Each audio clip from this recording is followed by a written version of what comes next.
Serving up at the Breakfast BuffetI, I sit down with students from Brooklyn, New York, learn about how they are dealing with the pandemic and virtual learning, as well as coming here from other countries and adapting to life in America. I hope you all will enjoy. Do it! Ray Jaz calls. Major decision, 14-4.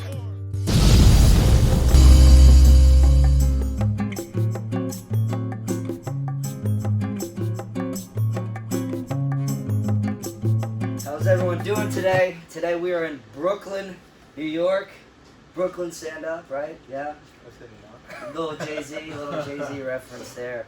I don't know, maybe it is, maybe it isn't. But special episode today, I have some Brooklyn wrestlers who used to wrestle for Midwood, and now they're in college. You guys all freshmen in college now? Nope. Going into our junior year. Junior year? Oh, God, yeah, okay. Senior year. I haven't seen you Yeah, guys in a while, that's why. Senior year. Wow. So, introduce yourselves.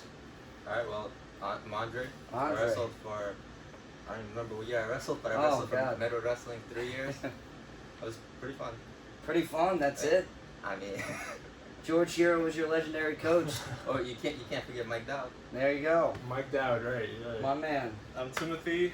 I was on a lacrosse team actually, but Oh my God. Gotta get this guy out of here. Where do you get these guys? Yeah? Lacrosse in Brooklyn? listen. You know, It's it was kinda fun like for a wrestling. while, alright? It was Yeah. fun for a while, and then, I met Hero, and then, I saw this wrestling stuff, and I was like, yeah, I want to start doing this stuff. So, Okay. And then big And man I'm- over here. And I'm Boris. I'm a former Midwood wrestler. It was a great experience. Wrestling is like a sport I've never done before. You know, it's it really pushes you to your limits. You know, Right. you also gotta combat things like, you know, Cutting weight, right? cutting weight, Going to practice. all this like torture, but it all makes up for it. Yeah, the wow. experience itself. You know, A lot of life lessons. So, yeah. I'm from Jersey, right? A lot different than living and growing up in, basically just New York City, Brooklyn. Brooklyn's a borough of New York City, right? Yeah. You guys are from New York City. Name me the boroughs. Come on. All of them? All of them. Go. Alright, yeah. Put you on Brooklyn, the spot. Queens, Bronx, Manhattan, Come on. Staten Island. Bam. There we go. That was the first thing they taught us when I went to NYU. Got another 5 boroughs. I'm like, why?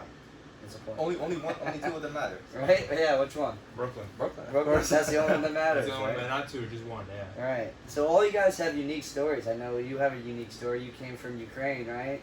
Yep. See, my last name, my last name's Jazikov, which is Russian. So I mean, kind of closer to Ukraine, right? I mean, kind of. Yeah, kind of. My coach, my assistant coach at NYU, he came from Ukraine. I don't know if you know Gene Korbalansky. Yeah. Doesn't ring a bell. Doesn't ring a bell. I thought, I whatever. thought he was your cousin. Or That's your something. cousin or something. Lost cousin. Well, Gene, if Gene's listening, he used to always be in my corner and say, "Beautiful wrestling, bro. Beautiful wrestling." I'm like, "Thanks, Gene." But anyway, for all three of you guys, he came from Ukraine. You guys have stories like that? Or you guys? I just mean, we're born and both raised? from the Caucasus region. I'm from Chechnya. He's from Azerbaijan. Okay. but I was born here, so. Yeah. I'm pretty I wasn't. I was actually born in Azerbaijan. I was basically born in his country, so I'm more Azeri than he is. Oh, hey, yeah? Yeah. What year did you move here? 2005. Oh, wow. Yeah. Okay. Learned the language like in 2 months. 2 months. I'm not one of those ESL kids that use that as an advantage to say I don't want to go to work. You learned it in So- 2 wait, months. hold on. Pretty much. That's yeah. it. What language is your? So I speak Chechen, but it's not as good as I want it to be. Yeah. And I understand Russian, but like I don't I can understand it, but I can't speak it. Right. Because when you're around a bunch of Russians, you just pick up on something. Pick it up, Yeah. right? So for you, what was the biggest struggle adapting to coming to America? And, I think it was just moving around like Uh-huh. so often. It wasn't exactly like I was used to it. Right. I was used to adapting because I moved from Azerbaijan to Sweden, and then to the U.S. And then I moved within some states in the U.S. But what it was states? always just like, so I lived in Vermont. Vermont, okay. And then I moved to Maryland. Right. And then I moved to New York. And, Right. I think I just settled down here. Yeah. You like New York better? You know, it's the best. I mean, it has everything. You know? Yeah. You don't have to go cross country to get your groceries. You know. So how about you? Oh, I mean, I was. Did you learn English in 2 months? I don't think he's that Nah. smart now. You learned English in 2 He's months. still but not learning it, just- man. He's still in college. He's still learning it. I mean, I was born and raised here. I think I'm privileged enough to know a second language. I can speak Russian pretty fluently. Pretty I'm gonna fluently. say something. Nothing inappropriate. Say something in Russian. Я люблю кушать кроссовки. There we go. That's so- I'll put the meaning of that later. So, three of you guys, for Jersey, it's a lot different, right? You guys probably took subways everywhere, right? Yeah. Walked everywhere. Jersey, we got in the car, we drove, had parents drive us. How was that? How was just like meeting up with people? Like, you guys all took a subway to school, or was there a bus? How I think it brought us closer together, you know, Right. because we're all like pretty much in the same situation, you know, and lots of crazy stuff happens in the subway too. Yeah? So I enjoyed that. Like what? What are some crazy subway You know, stories? You get a bunch I of know me just living in New York for 4 years for school, I have some crazy, but you guys actually live and grow up. What are some crazy subway you stories? get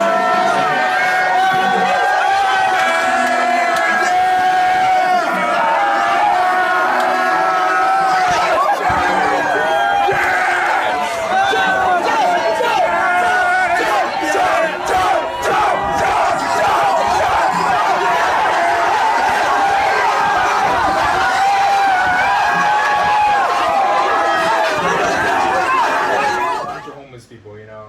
Back then they used to ask for like 25 cents. Now they're asking for like $10, and you know, and all sorts of stuff. They do showtime.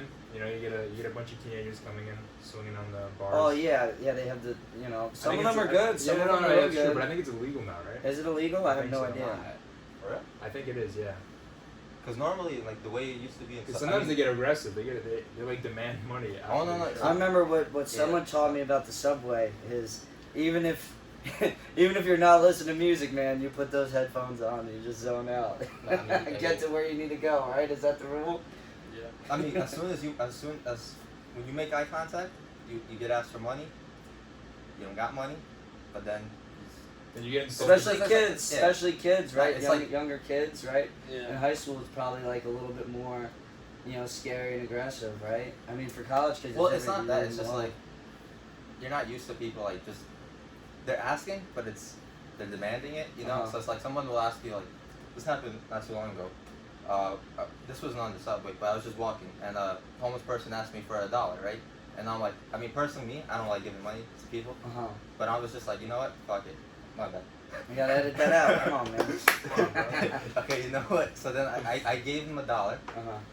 They were fine with it, but when I took my wallet out, I had $1 and a $5 bill, Right. and a couple extra bills. They seen the $5 bill, they gave me the $1 bill back. It's like, I can't buy food with this. Give me the 5, and I'm just like, I'm doing it. Yeah, I mean, sometimes that happens, right? And you feel bad, so you want to give money. That's No. how I was when I first came into the city. Well, no, Not- I wanted to take my $1 back. You wanted the $1 back. I got finesse. No, but when I felt bad. It was like, here, and then I was like, man, I'm a broke college kid. I can't be just giving my money away. Yeah, that's true. But that's why I went and, donated my time to certain programs, like Beat the Streets and everything, giving back like that.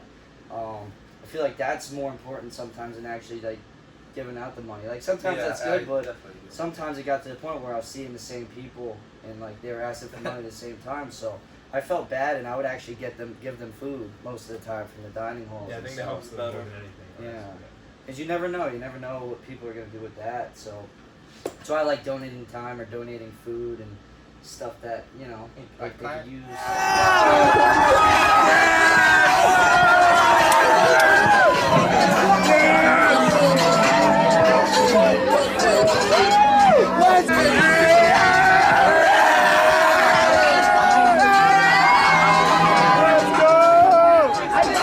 Oh, no, I thought just No, it's good. talking. So you guys are in college now, right? Have you guys started the virtual learning? How was it when the whole pandemic broke out? I want to say I don't want to say useless, but almost useless. Like Yeah. you don't learn anything. The professors don't care. You'll have a final. Normally, you said finals in class. Let's say you have like an hour, 2 hours max, depending on how long the class is. Right. For us, I've had a final where I literally had a week to do it. Right. If you have a week to do a final and you see all the questions, and you get anything less than 100, then that says something about Right, you. and sometimes I remember when I had online classes, we all hung out with our buddies and we took the test and the Oh, final. yeah, exactly. So it's like, I mean, one good thing about this is that I guess we come to the conclusion that we actually need to like change virtual learning, because you can manipulate it, Yeah.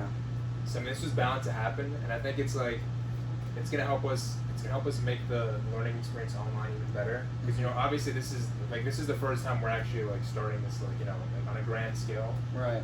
and we're kind of testing the waters to see how this would work. Mm-hmm. And obviously there's been a lot of cheating that's just bound to happen. Yeah. It's normal, but I don't know. My problem with it is the transition when we go back, because it's like this virtual learning made me really lazy. oh yeah. To be honest with you, and it definitely kills your motivation to actually try Right. sometimes. I mean, like when you put like the bare minimum and you get 100. an A, like, Yeah. Then why you gonna- like yeah. what's the point? Like, what's the? I mean, I guess some people do want to learn, but Yeah. I'd imagine most people. I mean, like me personally, it made me a lot more lazy. So, Yeah, I mean, there's nothing like actually getting ready for class, going to school, having your own routine, having your own route, like taking the subway or driving to class, right? This kind of shuts it all down. Now you can literally just roll out of bed, grab your laptop, and there you go. Oh, your class. another thing, at least for Brooklyn College, I don't know how it is for Baruch, but you'll have the class, and let's say the class is from 10 to 11. Half the time, well, at least for more than half of my classes, everything was pre-recorded. Yeah. So you could watch it whenever you want. So realistically, nobody was watching No anything. one was probably watching. So right? it's like, I mean, my class had 50 people. In the Zoom meeting, I'm not joking, we had like 20 people at all times. And it's like, I mean, the professor even, half the professors, they just gave up because, I mean, it's a hard time, and I feel like everyone. This is something that affected everyone nationwide, even internationally, right? So I think everyone's just trying to figure it out, and I think the big part of it is students actually speaking up and saying what they think is better. Like you said, you got lazy. Like it's easier, but still, like, are you getting anything out of it, right? I mean, you're just paying for a grade. Yeah, I mean, and your that's tuition big. hasn't changed online, right? That's a big problem. That's something I disagreed with NYU and a couple of other my buddies that are in college. They're still paying tuition, if not higher tuition Right, than yeah. if they were there. And I don't like to be controversial or anything, but I'm like, why? Why? What's the point? Like, It's making the learning experience harder. it's a weird time for you guys, and I feel for you guys. I couldn't imagine being in college at this point. Go especially to school like NYU and doing everything virtual. Like you said, like it's not the same where you're just rolling out of bed and getting a laptop. You also got to remember, there's like people who graduated that time too. Oh, yeah. It was their last year, and they were doing this. Yeah. Could you imagine how difficult that was? Yeah, or even sports. Like if it was my last year competing. Yeah. Oh yeah. Oh, man. Didn't they cancel? They sports? canceled that. They too, right? canceled. Yeah. Yep. But it's just the way the times are, and if there's a bigger picture and we protect the bigger picture, then What's your take opinion? take some sacrifices. What's your opinion? You think there's like an alternative to online learning? Alternative. I mean, like for right now. At this point, I don't think Yeah. so. Unless you want people to come to school with like a hazmat suit on. yeah. I mean, I think. I think the alternative, right, is see how this stuff plays out. But I think there just has to be a plan. Whether it's virtual or people going to school, I just think there has to be a plan. And if you have a plan and you state what your plan is, then follow the plan. I think right now everything's crazy, right? But I think if someone just had a plan and stated this is what you guys have to do, you know what I mean? Like virtual learning, like the whole. We pre-recorded a video. Watch when you have it. No, like you have to sign in, go to class. This is your class schedule, 9 o'clock. You're taking lecture there, right? And there you go. I think the standards of education have been going down for like. Now we're going to a deeper. Now we're going to a deeper topic that I didn't want to really get down to. We're not going to go to that rabbit hole, but just living. All right, we'll advance to just living in Brooklyn. What is the benefits and just everything that has to do with living in Brooklyn. Right, It's so much different than Manhattan. Yeah, well, I mean, one thing is, you know, the diversity. That's one thing. You know, you basically see people from all over. You know, Yeah. It's not something I was used to before I came here. I was like living in Vermont and just saw like the same. I like Vermont. I used to go to Mount No, Kennington. it's a beautiful place. Yeah. I used to go to Manchester. Yeah. In Vermont. But yeah, it's definitely the diversity. And meeting like all these guys. You know, you won't really find. You will find me in the You won't find. Yeah. You won't find a Ukrainian guy in Vermont or an Azeri. You might. I mean, maybe. Not if you get the lucky. same area. If you get lucky, yeah. That's just very interesting about Brooklyn, though. It's Yeah. like you're not alone with coming from a Right. different country and going through the process, learning English. You have so many other students that are going through the same stuff. Right? Yeah, so you relate perfectly. Not everyone. Especially with English too. Like when I was living in Vermont, right, I Yeah. didn't speak English that well, and everyone did. Yeah, there was There nowhere. wasn't really any like foreign kids there, because usually when immigrants come to America, they come to big cities, Right. So you get a bunch of these like a bunch of people fluctuating into these neighborhoods and stuff. But in Vermont, you just get it's all like pretty much natural bred Americans, so you don't really see them in immigrants there. So you feel kind of isolated when you don't speak the language. But I mean, I learned it quick though, and it was a nice place, nice people. Yeah, there's some good training up there. I used to go up there and train with Joe DeSena, the owner of the Spartan race. I used to help out with his wrestling camps up there.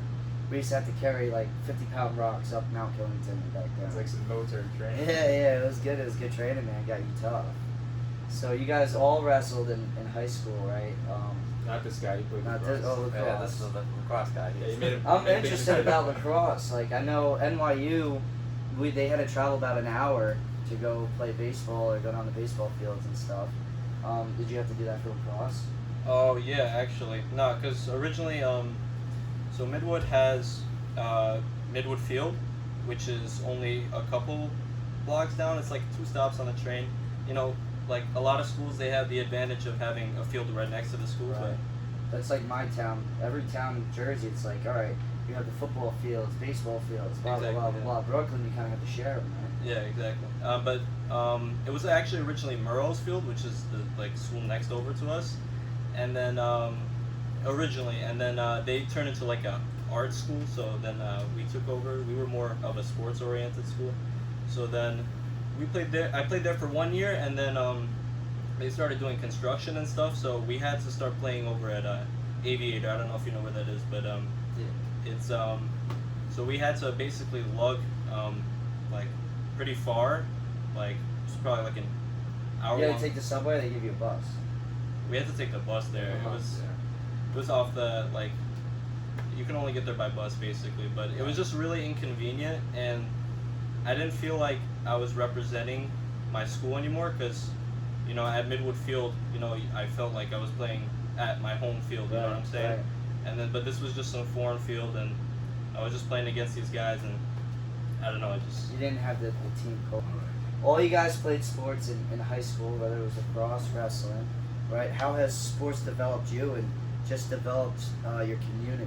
So I mean, it's definitely taught you discipline. You put in the work and you get the result. It's like that. It's not.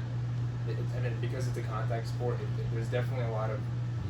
This is not a sport you can't practice for. You need to constantly be practicing, and when you get like your first match and you win, that It's a good it feeling, good overwhelms you. rush. Yeah, you feel like What I tell my warrior. athletes, I'm like, if you want to get addicted to anything, get addicted to getting your hand raised. That's Yeah, it. That's exactly. the only Yeah, addiction you need. That's a good saying. Yeah. Yeah. So was it? Yeah, I could tell from my personal experience in high school, being on the wrestling team, we were the #1 team in the state.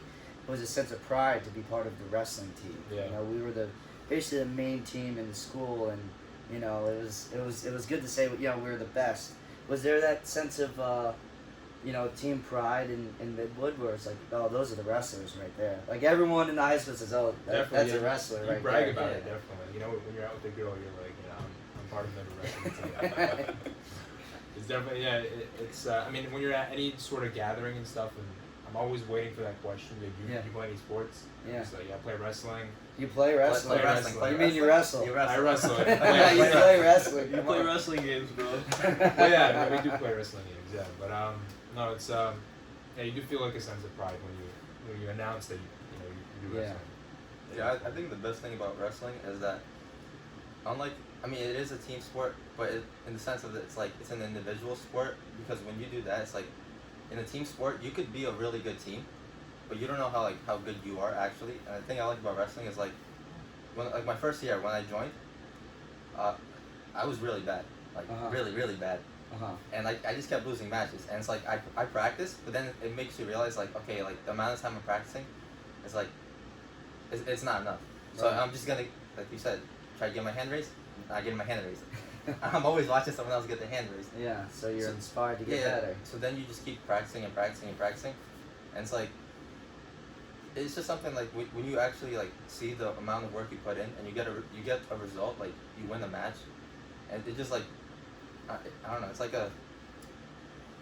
you feel like you accomplished something. I mean, it might just be something as small No, as just a match, but it's like it's a reward to all your hard work. It's a Yeah. legit reward that you see. You put in all that hard work, that time in the wrestling mat, just for this. yeah, exactly. To prove that your hard work was all worth it when you go like this. See, he's a lacrosse player. They don't do that. They don't do that. See, lacrosse, you win. That's it. Hey, good game, bro. Hey, lacrosse, bro, man. Wrestling, Yeah. you get that No, hand raised. because like the thing was middle school we had a football team in our middle school, and our team was always the best team, but the difference was like in the football team there's other players that are so much better than you, but you take like the credit for Right. their work, so it's like in Wrestling is just you. You yeah, can't exactly. hide. So if you get first place, that's all you. Well, it's not all you. Well, I mean, it's obviously, your team. It's yeah, your teammates. You know, yeah. it's, I mean, people it's your help you. practice partners, but it's you on the mat Exactly. accomplishing it. Exactly. So it's Yeah, like everyone's effort counts. That's what I like about it. It all goes to one thing. Right. Everyone's still represented individually, but Yeah. like you can't brag like, oh, I'm on the best team, we're the best in the country or whatever, and then they look at your record and you're 0-50. It's like, I mean, you just happen to be on the team, So it's like, There's nowhere to hide. exactly. But a lot of like what you were saying with the wrestling mat, inspiring you to get your hand raised to win. What I tell a lot of my athletes is it's not just the time that you put in from practice from 3 to 4, 3 to 5. It's what you do after those Yeah. extra runs, the lifting, the mindset training, and that's a big part of wrestling too. It holds you accountable. Right? Because the big thing was my first year, I only did practices in Midwood. So like our after school practice, we did that. Like for me, at least for some people, like some people learn faster than other people. So for them it was enough. For me it wasn't enough. So our coaches always said we have to go to Beat the Streets. And at first I didn't want to go to Beat the Streets because I was like, we have a practice here. This might be enough. It wasn't enough. Then as soon as you start going to Beat the Streets right after practice, it's like obviously you definitely don't want to. I mean, you don't want to do it because it's like really It's a taxing long on day. your body. It's a long But day. the results speak for itself. Yeah, so I mean, Beat the Streets is great. What they're doing is fantastic. They got a lot of good guys. They got Penn. I don't know if Penn Golfer's still there. I'm not sure. He was good. He was a Penn wrestler. I think Columbia or Penn. I don't know. Still, they got some good people coaching. I was helping out a lot at Roosevelt Island. I was a middle school coach nice. there. And what was great about that was the season was before the college season, so I was there. I gave them my full effort, and then boom, right in the college season. So it was good. But just being in Brooklyn is just so much. It's just so much different. I feel like you guys have to just work so much harder to try to get better. Like, for us, it was like, okay, I could go to practice, and then hey, I could go to my car and I could drive to a wrestling club, and just get better. Here, it's like you don't have that many options, right? there's a lot of competition too. You get lots of these high schools, like that. There's a lot of I high mean- schools that have some wrestling teams.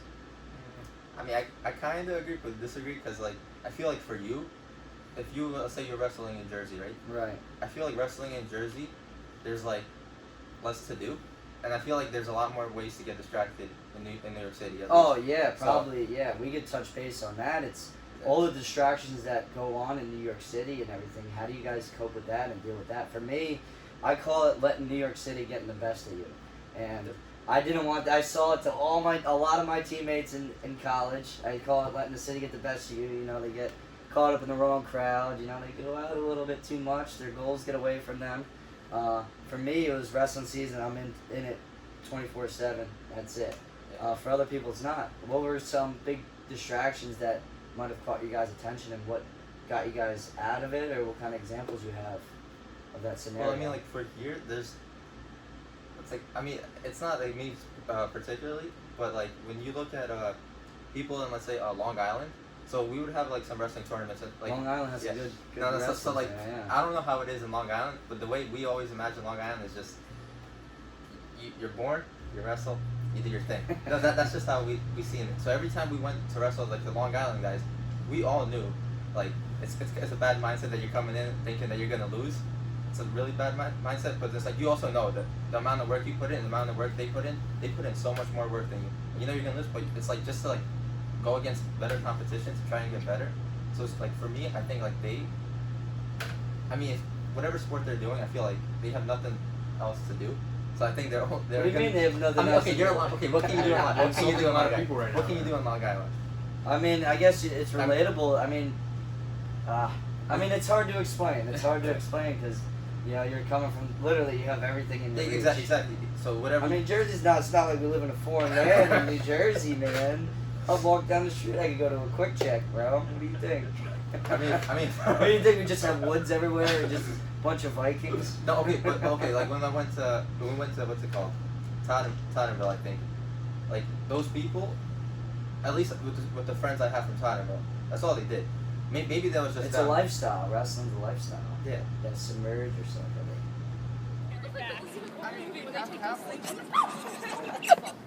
it. A lot of you guys, well, all you guys, Yeah. even if you didn't directly wrestle for him, you guys had Coach Hero as a coach at Midwood, and he really built something special there. I know a lot of you guys had this big, team bonding. You know, it was huge. He would have barbecues at his house, making sure everyone's doing good in school. How was it, just wrestling under Coach Hero? Besides you, because you're a lacrosse player. You probably had him as a teacher, though, right? Nah. Oh, thank God. I know who he was. You're lucky you didn't have him teacher. He would have slapped the lazy right out of you. Yeah, I think we're lucky.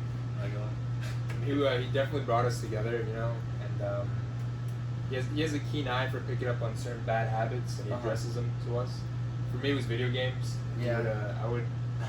I'd be playing video games like half the day, you know, and I'd get a call from Hero. He was like, "Hey, all the guys are here at the house. We're getting the barbecue ready. Where are you?" And you know, and I realized how, you know, when you're young, you're not always gonna have.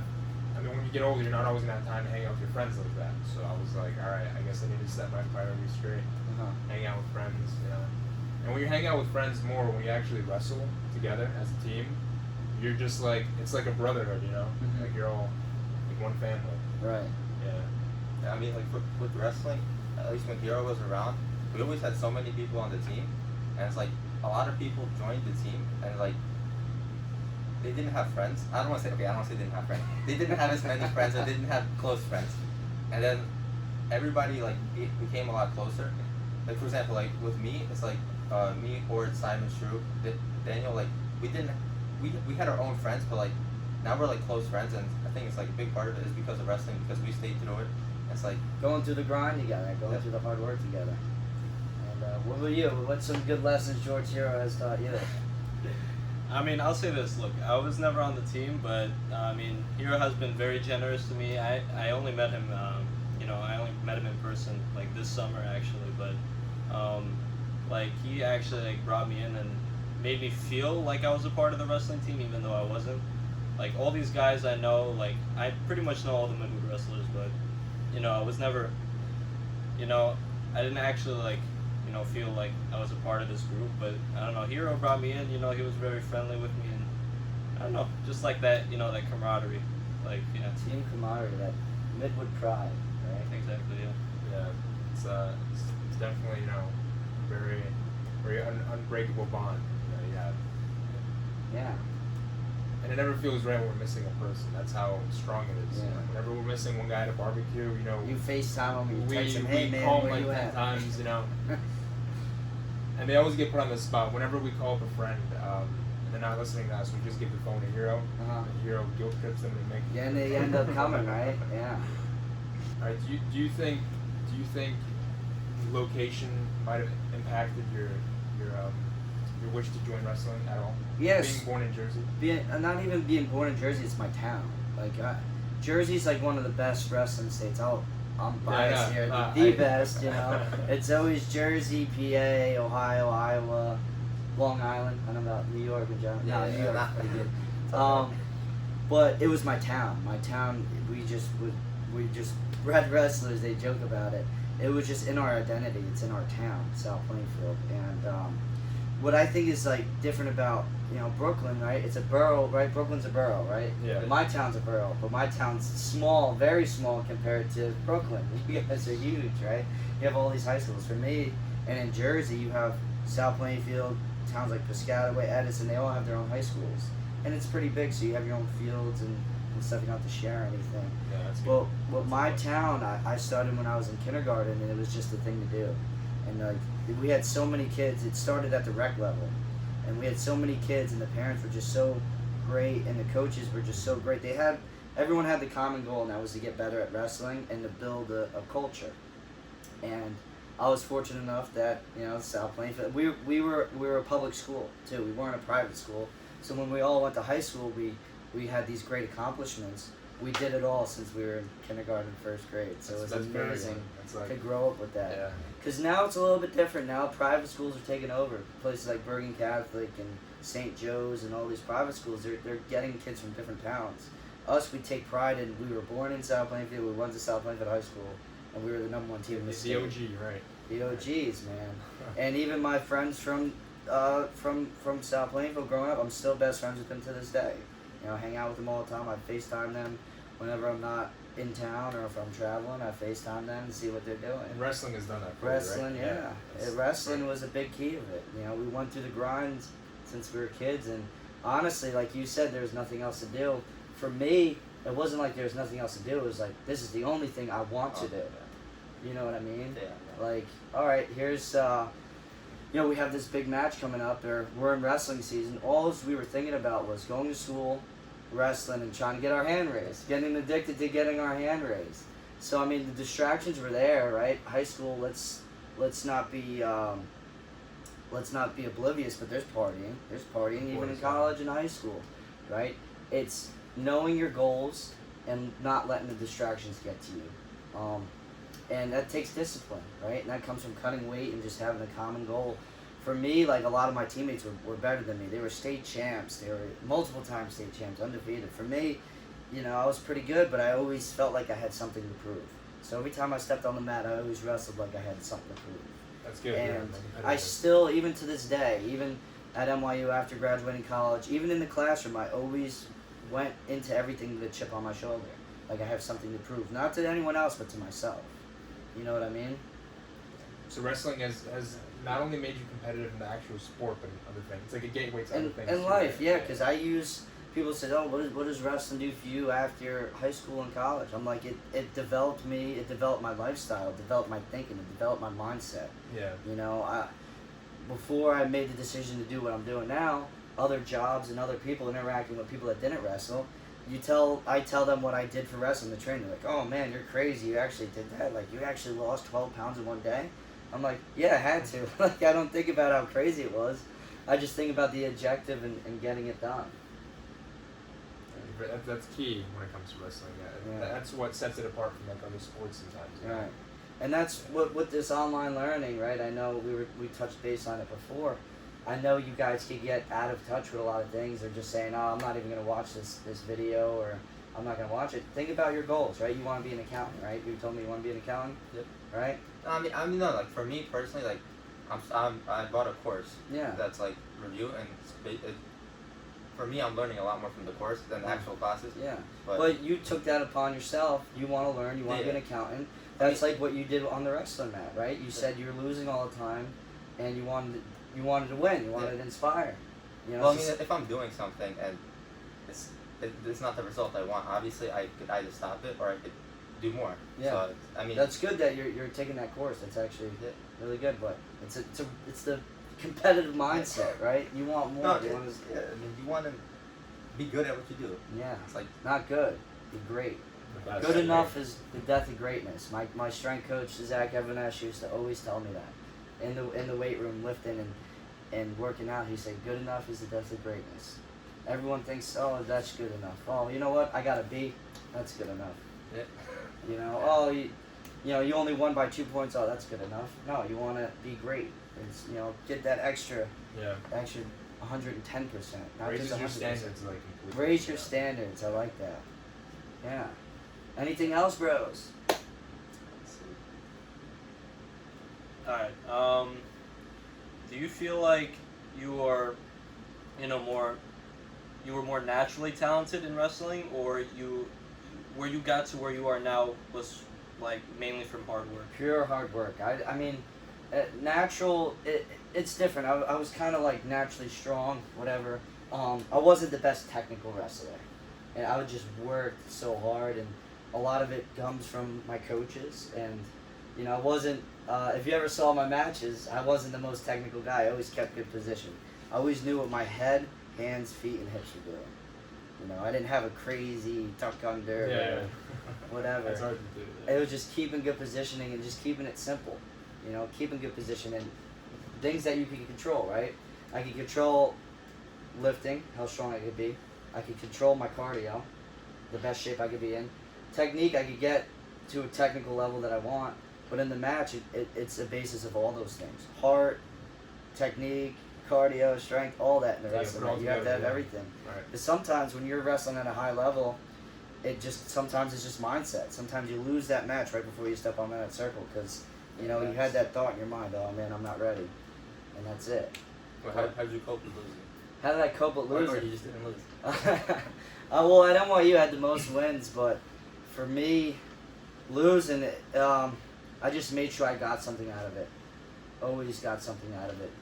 High school, it took me a while to understand that. It took me until college. High school, I took it to heart, and it was just like, it always used to, you know, get me mad, but it just comes from maturing and growing from it and having really good coaches.